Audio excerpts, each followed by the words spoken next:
My name's Melanie Cervantes. I'm a graphic artist, political artist. How do you feel your artwork has connected you and impacted the Oakland community?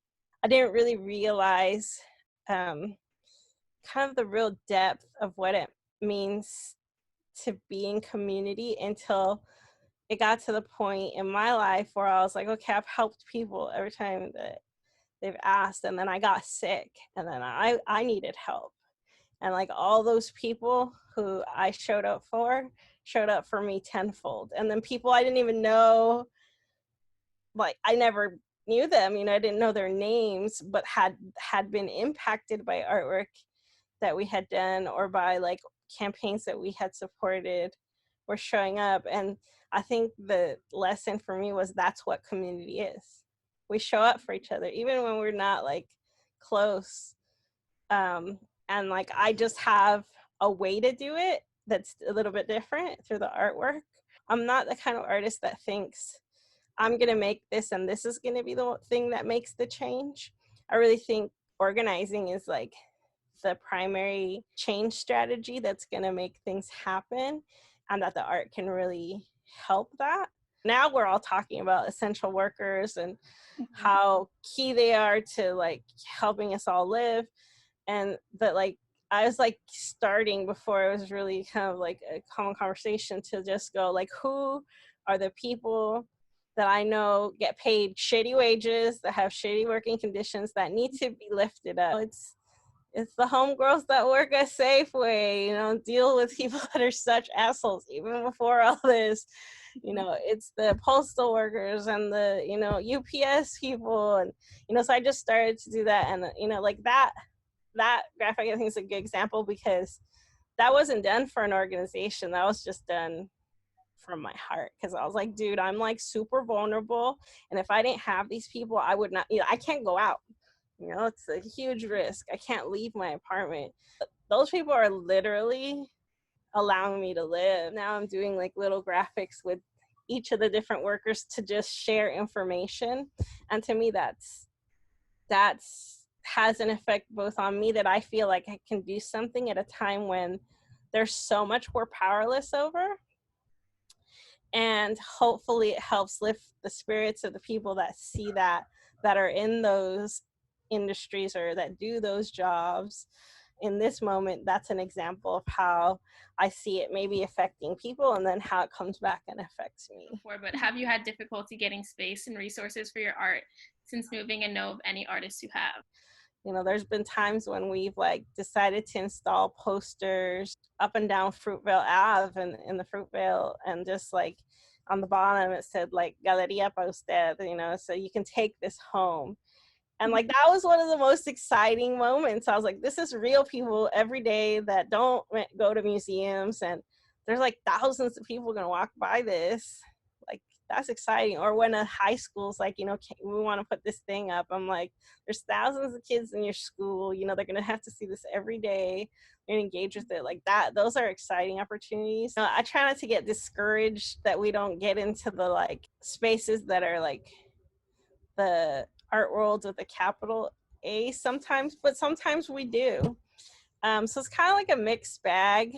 I also think there's still ongoing challenge of like that space being very like white, very male, very cis, very straight, and that's just still the case. That stuff is like, it makes me mad because it's like further invisibilizing, not even that it necessarily needs to be us, that even someone that kind of like, I want to be able to see someone that represents something that like I can relate to and feel connected to. Like I see how many artists that are either emerging in their practice, or maybe it's not like a full-time focus because they have like other jobs, struggle. I talk to some of my friends that I think make brilliant work, and I see how discouraged they get. They feel like people they don't connect to what they're doing, or like they don't feel that. And so that to me is indicative of like kind of lack of opportunities in different platforms, whether it's like even exhibits and community-based alternative spaces.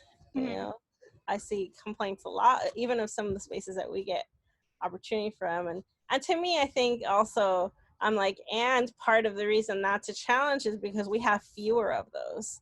In the 1970s, like there used to be centros culturales that were funded by the federal government. Like they were like in every single community. I forget how many. It was in the double digits in California, where you could go from one community to the next and you could go to a cultural center. Mm-hmm. And it was, it was local and it was in every community. And it was very like kind of community and neighborhood based. And then going into the 80s, they started doing weird things like a loyalty oath that you had to sign. It was during the Cold War. And so people, they were very, because a lot of those folks came out of like the activism of the 60s and 70s, and they were very politically radical. And so they were very discouraged, or there were people that lost all that funding because they refused to sign on to those things. And there was like this whole wave of divestment.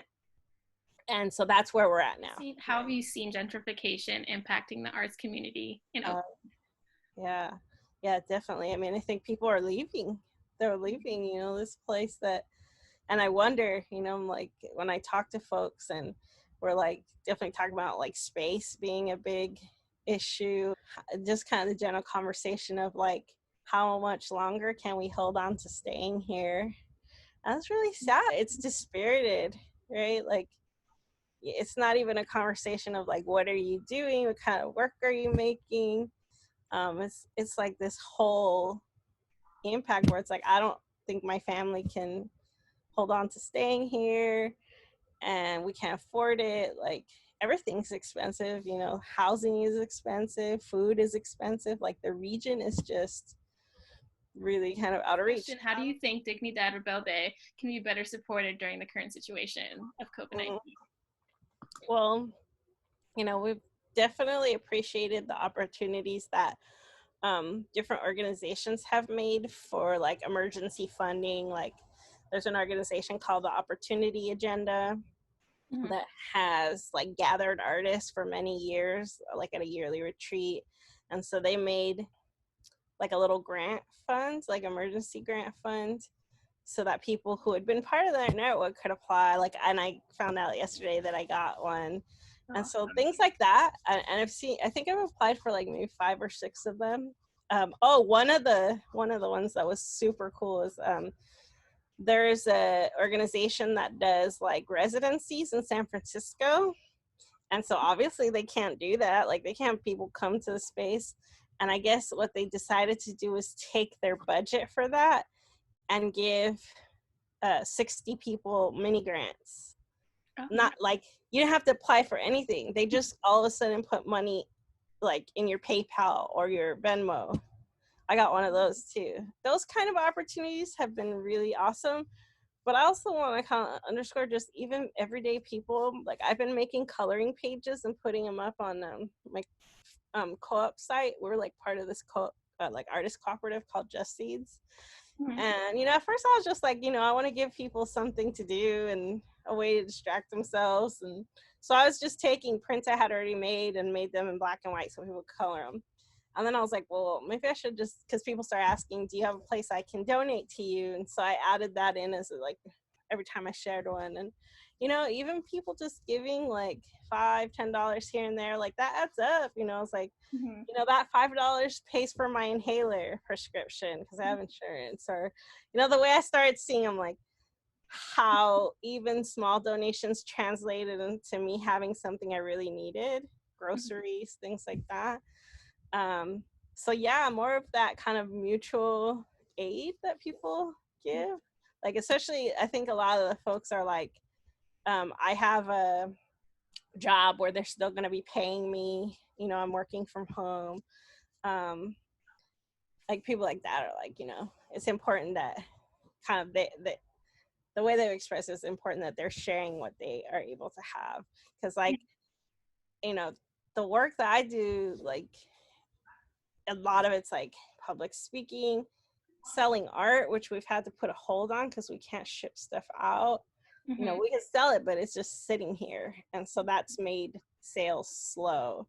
And then during this time when we're starting to get beautiful weather, we usually sell art at events, and we had like 5 events cancel, during this time. So that's like a thousands of dollars of potential and likely income that we would have lost. There's different ways, I guess, that folks could support us. I mean, definitely like bigger grants would be cool, but then I know like there's so many people that have need.